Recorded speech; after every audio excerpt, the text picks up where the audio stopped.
వివేకానంద రెడ్డి హత్య పైన తమకు న్యాయం జరగాలని చెప్పి సునీత పోరాటం చేస్తూనే ఉన్నారు. సో ఈ నేపథ్యంలో ఆమె చేస్తున్నటువంటి పోరాటాన్ని చూసి ఓర్వలేక కావచ్చు, లేకపోతే ఆమెని ఇష్టానుసీరంగా ఏదైతే సోషల్ మీడియా వేదికగా ఆమెకు సంబంధించినటువంటి అంశం పైన పోస్టింగ్లు పెట్టడం, ఆమెను టార్గెట్ చేసినటువంటి పరిస్థితి ఈ నేపథ్యంలో ఆమె పులివెందులకు కూడా చేరుకుంది. ఆమె కంప్లైంట్ చేయబోతున్నట్లుగా తెలుస్తుంది. ఏంటి శ్రీనివాస్, ఫిర్యాదు చేయబోతున్నారా? ఇప్పటికే పోలీసులు దృష్టికి తీసుకెళ్లారు గతంలో కూడా జరుగుతున్నటువంటి పరిణామాలని. సో ఇప్పుడు యాక్షన్ తీసుకుంటున్నారు కాబట్టి మరోసారి ఈ అంశం పైన ఫిర్యాదు చేయబోతున్నారా?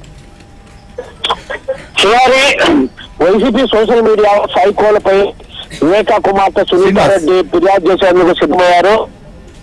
రవీంద్రెడ్డి పైన మనకు ఆల్రెడీ ఫిర్యాదు చేయడం జరిగింది. ఇదే సోషల్ మీడియాలో తమపై గతంలో పెట్టిన పోస్టులకు సంబంధించి హైదరాబాద్ లో పెట్టడం జరిగింది కేసు. అయితే అక్కడ ఇంకా ఆ కేసు గురించి పురోగతి లేదు కాబట్టి అందులో మొన్న డిఐజీ కూడా మనకు చెప్పడం, నిన్న వరా రవీందర్ రెడ్డి ప్రెస్ మీట్ లో డిఐజీ కూడా చెప్పడం జరిగింది. అక్కడ ఆమె సునీతను అక్కడ పెట్టున్నారు తెలంగాణలో, అక్కడ బదిలీ అయితే ఏపీకి బదిలీ అయితే మేము ఇక్కడ కేసు తీసుకోవడానికి ఉంటుంది, లేకపోతే కష్టం అని చెప్పి ఈ నేపథ్యంలో సునీత ఆల్రెడీ నిర్ణయం తీసుకున్నట్లున్నారు.